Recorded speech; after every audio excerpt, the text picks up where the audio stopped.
I think I It is so nice to have Divya on our show. From passion to purpose, from the experiences quite varied and a journey quite adventurous, which goes on and shall always be. From an architect to a mother, to a talent acquisition specialist, and now a certified holistic well-being coach, striving, thrilling, struggling, yet absolutely fulfilling exploration of self, of her version 2.0, and her journey has just begun. With a firm belief, robust training, and knowledge acquired from Certified Coaches Alliance and Symbiosis Coaching, Divya aspires to inspire, endeavor to spark passion, and aim to help you bring that beautiful shift in how you would like to manifest your life to the very best by working with her on these amazing and incredible dimensions of your well-being, such as holistic well-being, emotional well-being, relationship well-being, social well-being, occupational career well-being, and financial well-being. Well, definitely a rock solid string that ties all these elements of well being together in absolute harmony is wellness. So, your wellness is what Divya is all about. Miss Divya Pancholia, I am so blessed to have you on my show. Thank you for coming. Oh my God, Nell. First of all, I just want to take a moment. I am so overwhelmed with the kind of introduction that you just walked through all of us here. And I am so blessed sharing this space with you. So thanks to you for bringing me here and helping me to be in this beautiful space that you've created for everyone. I'm so happy, and I'm happy for everyone to be able to get to know you more, Divya. And I learned earlier when we were chatting, since 2020, you've been in the wellness industry. But looking at you, listening to you, it really seems like you were born for this, and people are definitely going to need your help because of your open-mindedness, your sincerity that I can really see is shining through all the time. But may I ask you what made you want to be in the health and wellness arena? Oh, sure, Mel. Thank you. And this particular space and time is all yours. So yes. Okay, so I would say this is my favorite line that I've constructed. My journey of my journey of determination through disappointment is what got me here in this area of well-being and wellness. It was in 2019, early 2019, when I was on my yoga training. For me, yoga is the way of life. And I have always been, I think I was 17 is when I was introduced to yoga from one of my cousins who was doing this. And since then, I've always tried to do yoga in whatever form I can. And that has become a major part of my life. And in 2019, when I took a break from my corporate career because of my personal priorities and to be with my little angel who is no more a little, she is a teenage now. And that's when I moved out and I said, now is when I am looking forward to live my dream. And this is the right time when I can be with her and also work on my dreams. And it was always be to be a yoga trainer, to be a yoga coach, fitness trainer. And that's when I started all my professional education about yoga in early 2019. And it was going simply awesome because I was learning and doing yoga by myself. And in 2019, November, I had a small accident and I slipped through the staircase, which hit my lower lumbar spine directly. And since then, there were a lot of medical checkups and tests and all. And it came out to be in December 2019 that I cannot do yoga anymore, especially the kind of yoga, power yoga, which I love doing. So that moment was a moment for me to just step back, and that gave me a huge space to sit back and understand that now is the time and I have to decide what I want to do. And that was a moment of disappointment when I said, and I just realized that it was only one part of the wellness that I was looking at, the fitness, physical fitness. And eventually, when I was going through all of this, I had broken down. Everything just looked shattered. Something that I was holding on, a huge, big dream of being a yoga coach and a trainer, just coming shrinking down with all of this. I realized that I can do much more now. And eventually, learning through understanding, talking to numerous people who are in my life, and I'm so blessed for that. People in the corporate world, people in my personal life, discussing. I came to a realization that it was just one part of wellness, which was physical fitness, I was looking at. I think God has planned something else for me. And that's when I realized I can actually enter into the world of holistic well-being coaching, and I can still pursue the physical wellness part of it, because that's one of the beautiful dimensions of overall well-being. And that took me immediately to take a decision of entering into this. First of all, getting prepared for it mentally, and that's exactly what I needed at that point in time. And then just going ahead, getting all the certifications, exams, getting all the qualifications that I can get in the best of my capacity to understand what is holistic well-being and wellness.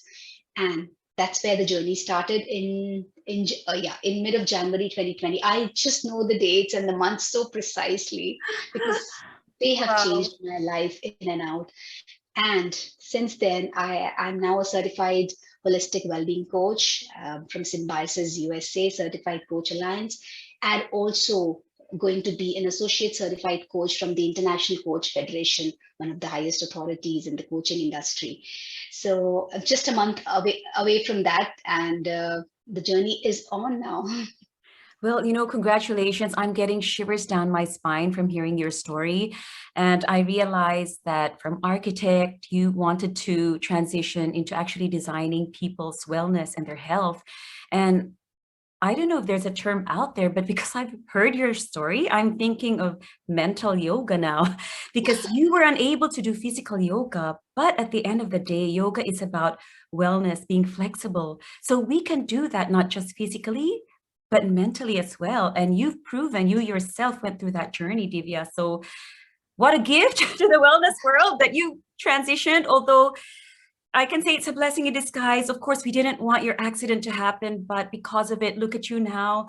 You're going to be able to help so many people. But I wanted to pick on something you mentioned. So after the accident, for a lot of people, when something that big happens in their life, they just lie down, give up, and they just don't want to continue anymore.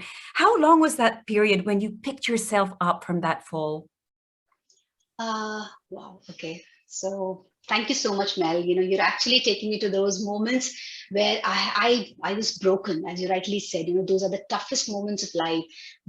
And I'm so blessed. I am such a divine follower, and I'm so blessed that I got so much of energy. So it was in October 2019 when I was suffering to severe pains, and I was still continuing. And there came a day when I couldn't just walk. I mean, it was so bad, and that's when we had to hit the medical emergency doors and go and look into the doctor. And with the first few tests, there was a realization that certain things that I'm planning for looks impossible. And doctor was keeping me updated on that. And there were a series of tests, MRIs done. And then doctor finally said in December that, Divya, what? You should just step back from yoga, and the kind of yoga that you are looking forward, power yoga, is extremely intense. And he said, and my first question was, will I ever be able to do it again? He said, you can, but you will need a lot of assistance. And I said, okay. Okay. So I said, okay, fine, no problem. And surgery was completely ruled out, and I'm so blessed for that.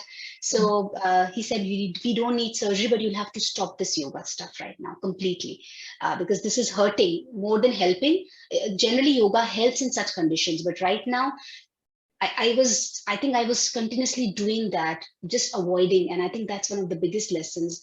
When you are in pain, your physiology is telling you everything. Just never ignore this. I think I am saying this because that was one of the biggest lessons, and I want to just share on this platform, because I know so many people are listening us out right now. Do not ever ignore any pain that you're getting. And I think I ignored that, and it just aggravated over the period of time.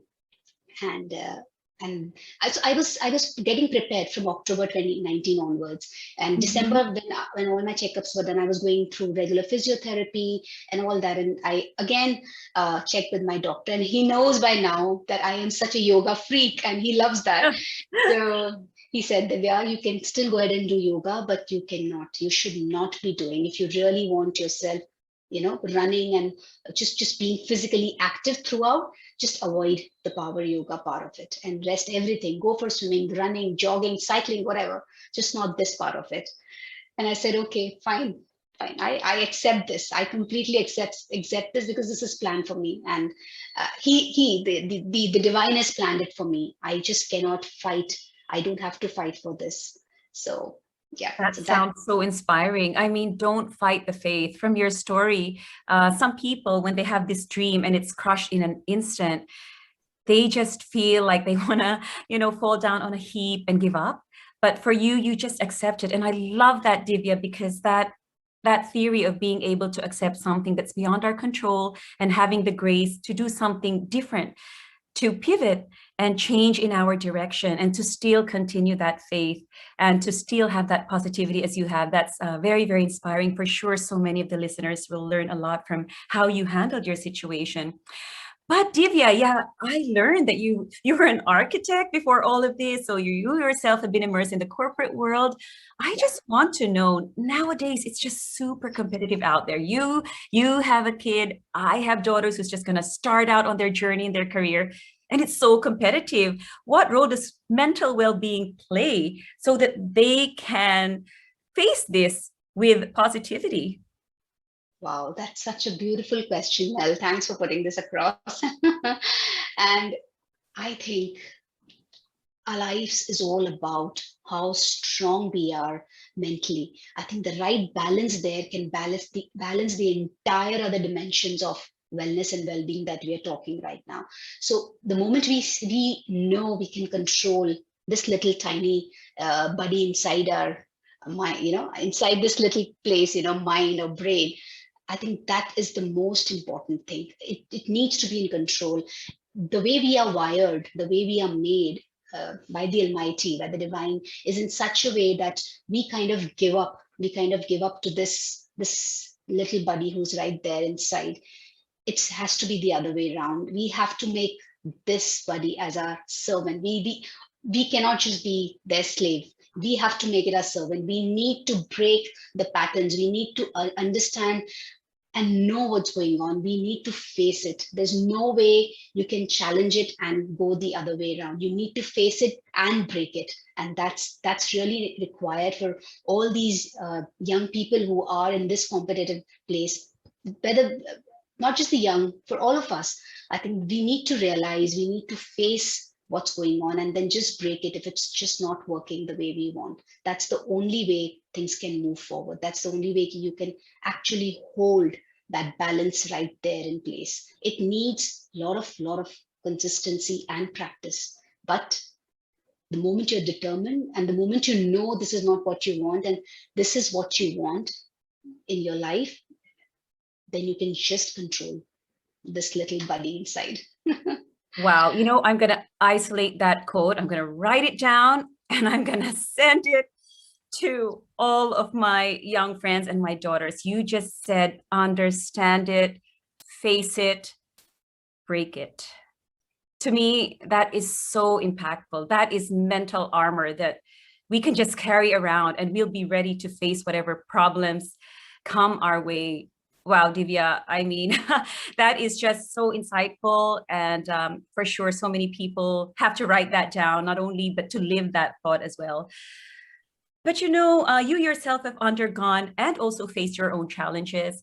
As a coach, Divya, how would you help others though? What would you tell others who have gone through their own difficulties? In the most challenging situations, how is it possible for them to thrive? For example, you're talking to someone, Divya, you're coaching them and they're at their rock bottom. What do you tell them so that they can rise above that feeling? Wow.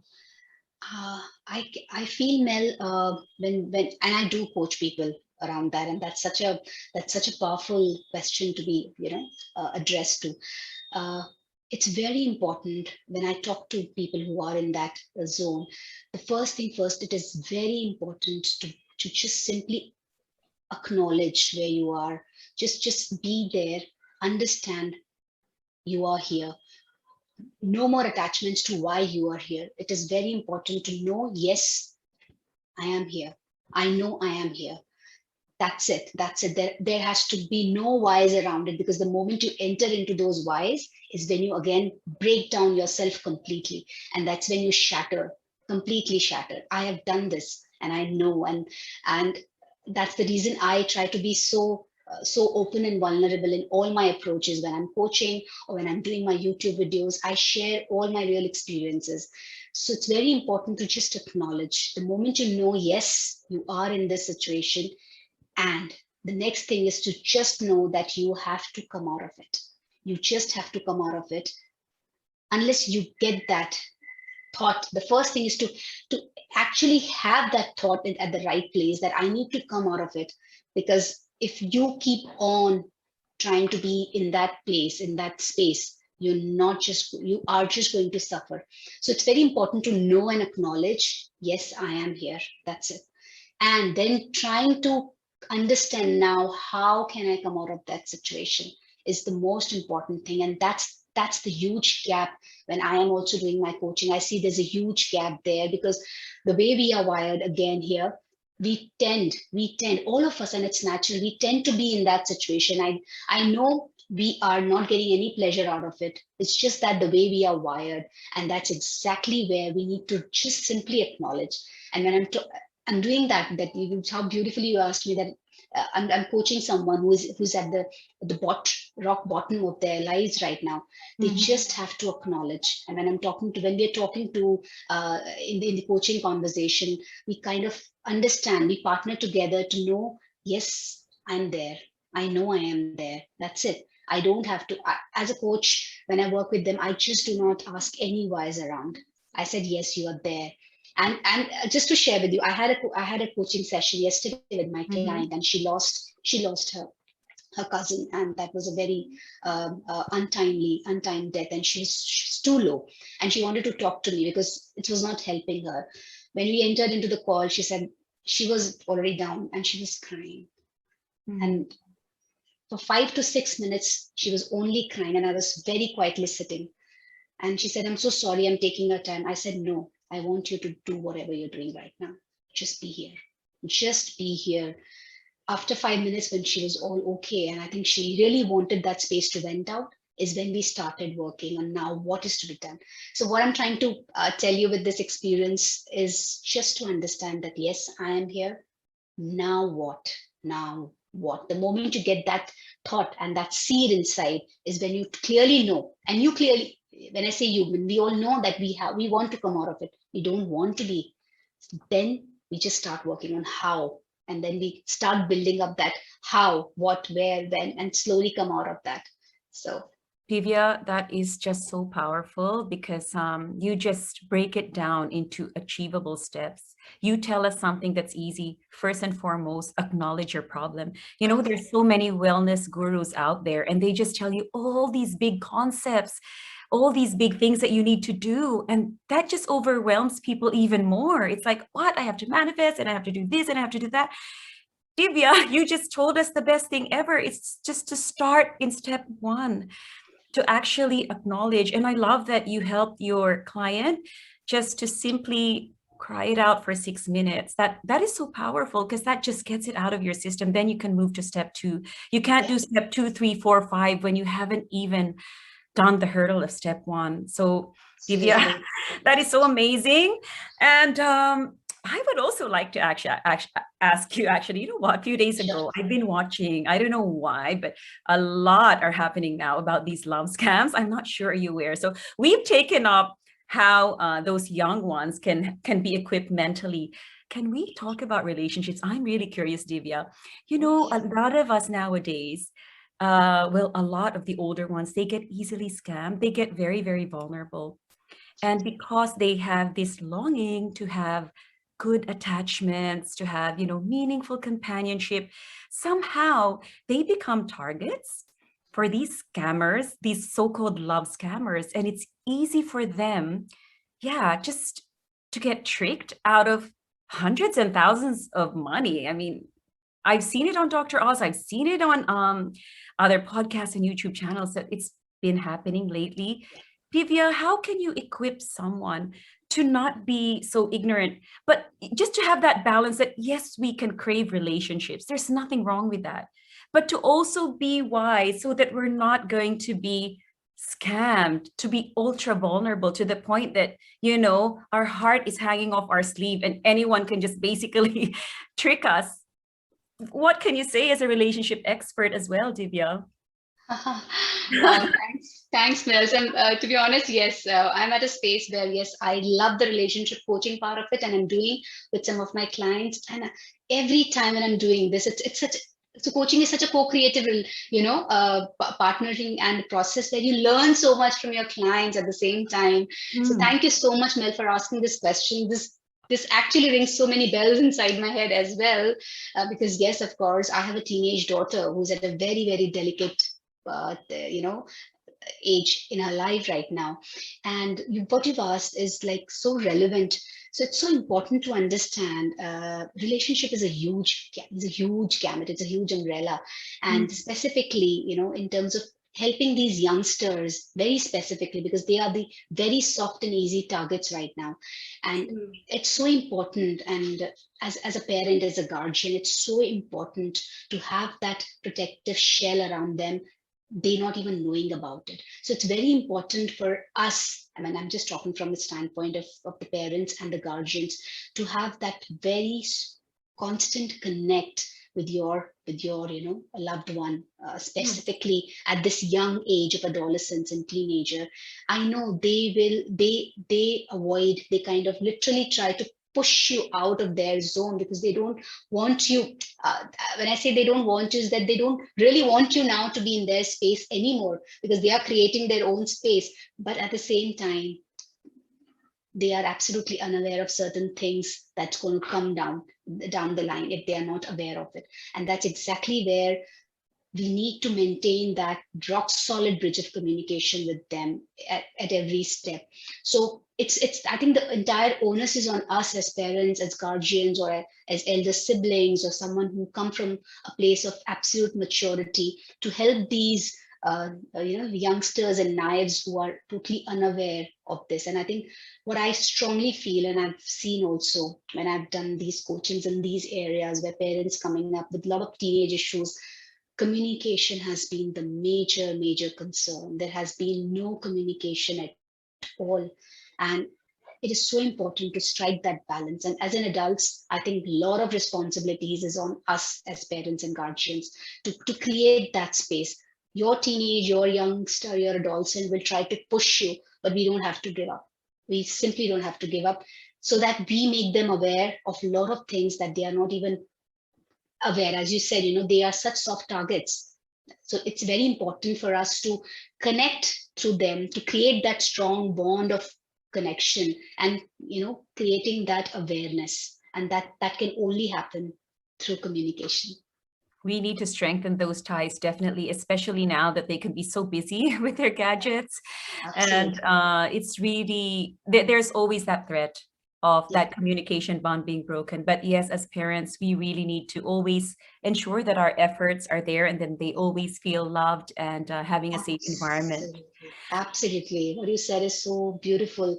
And that's something which is really important, which I see a lot of parents. There's so much of strictness around. You need to have that absolute transparency and a bond where your child is absolutely open, is having no fear. There shouldn't be any environment or a zone of fear at all. That the child should be absolutely open to come down to either of you, if not both. There are a lot of equations between the parents also. The child is not open sometimes to both of them, but at least one. You need to create that comfort zone for your young child, especially at this age, just to come down and be able to tell you, be vulnerable and be able to tell you everything. And that again comes back to us as a huge responsibilities as a parents to create that space for them.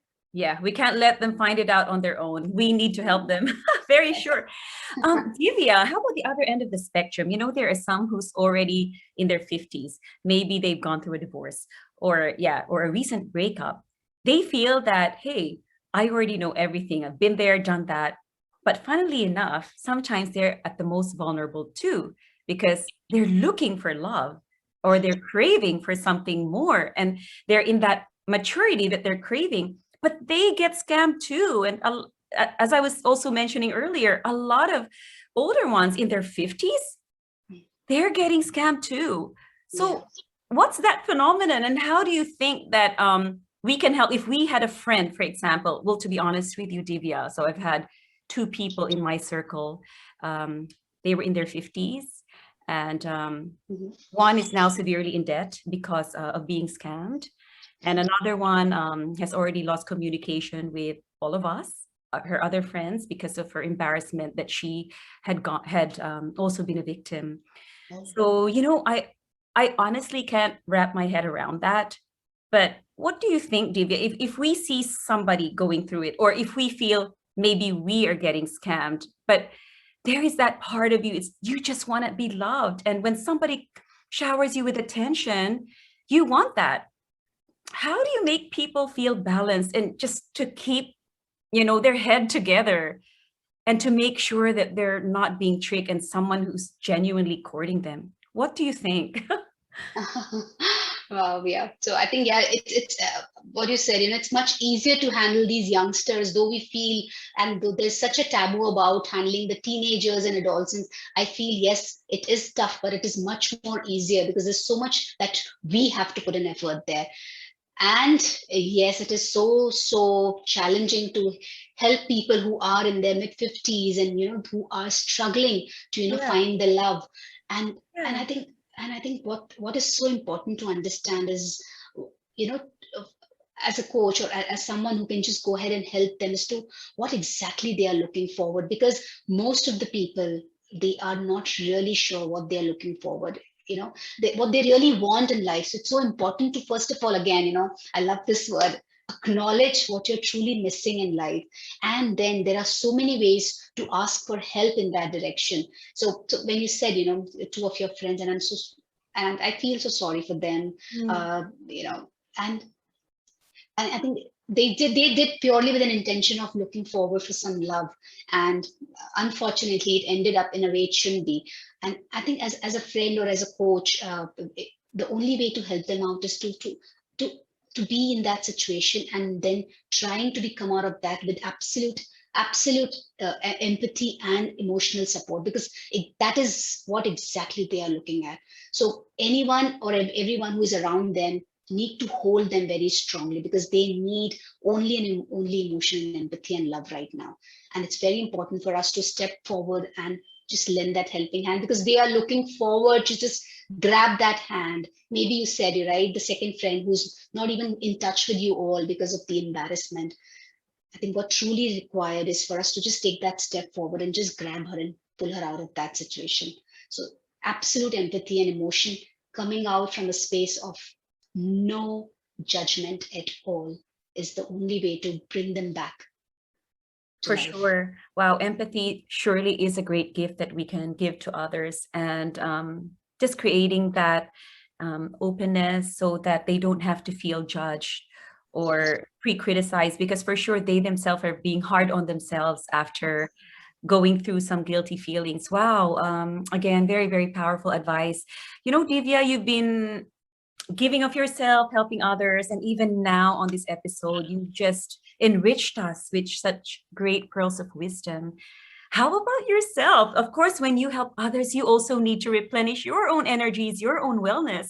I wanted to ask you, as I always love to ask my guests, what is a Sure. day in your life like? And when you get super, super busy, how do you wind down? What is your nighttime routine, Divya? Wow.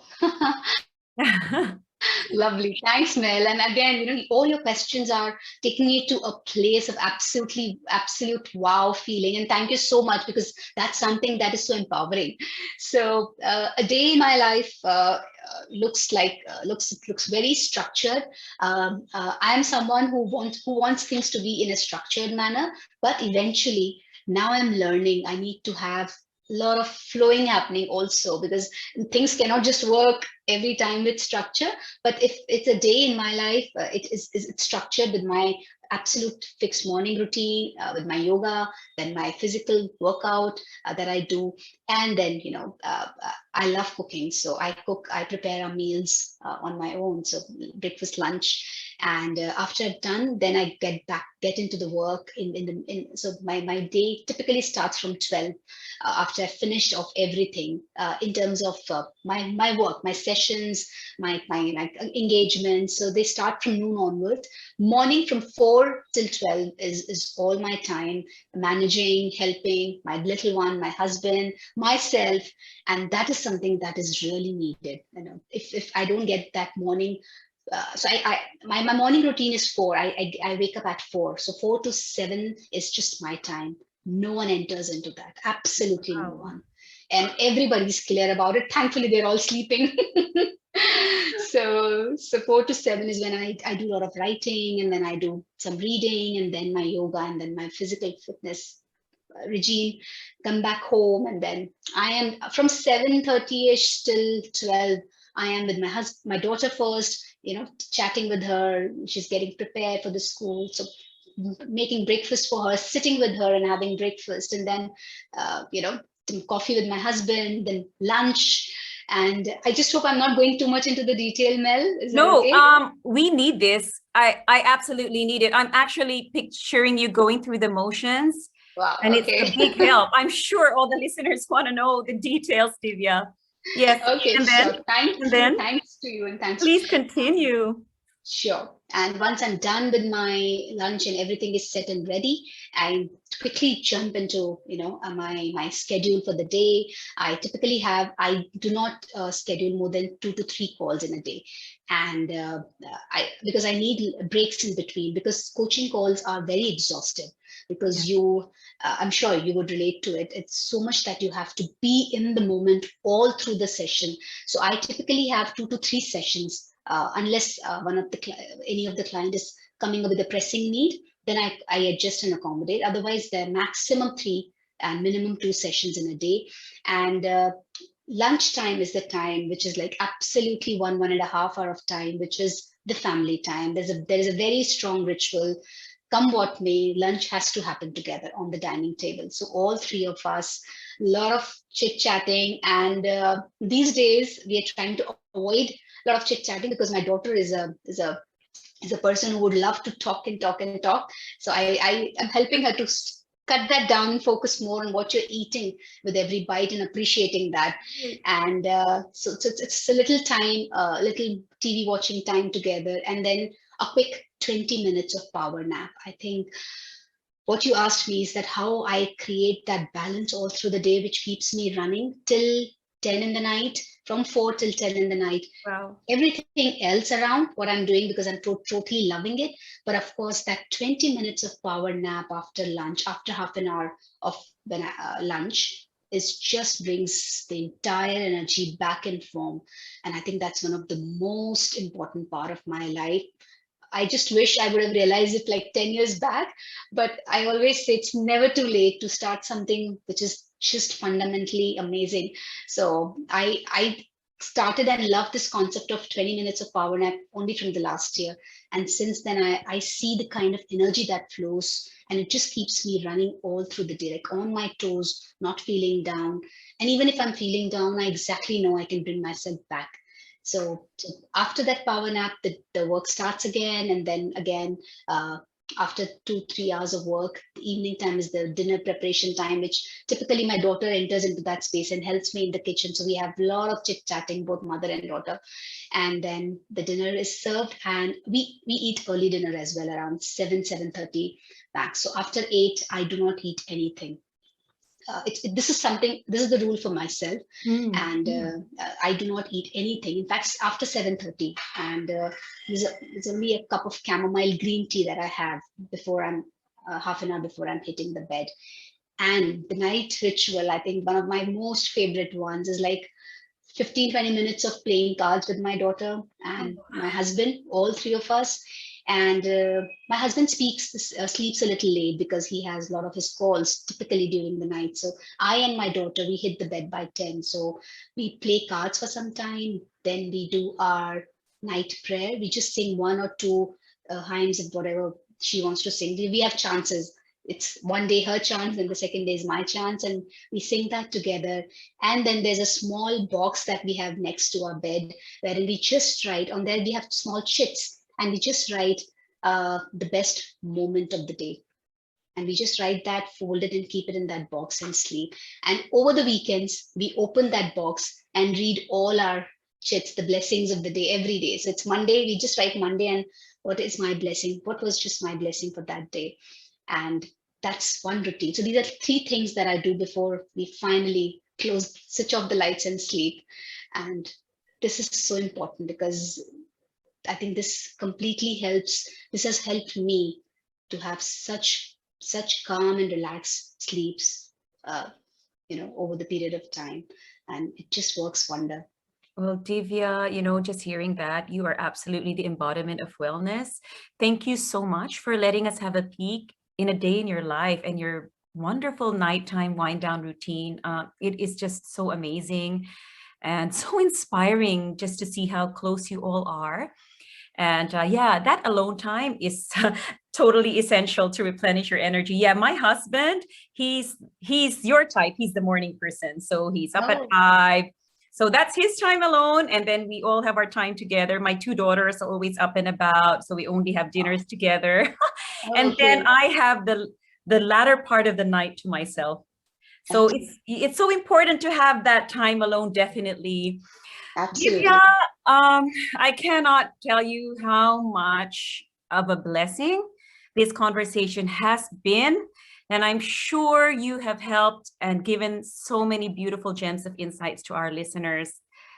We really need to go over everything you said. I'm going to have a moment after this and go over all the beautiful sharing that you've given. Divya, I love to end the show always with just summarizing all the 3 things we learned to come up with the 3 best strategies we learned in this interview for sleeping and living well.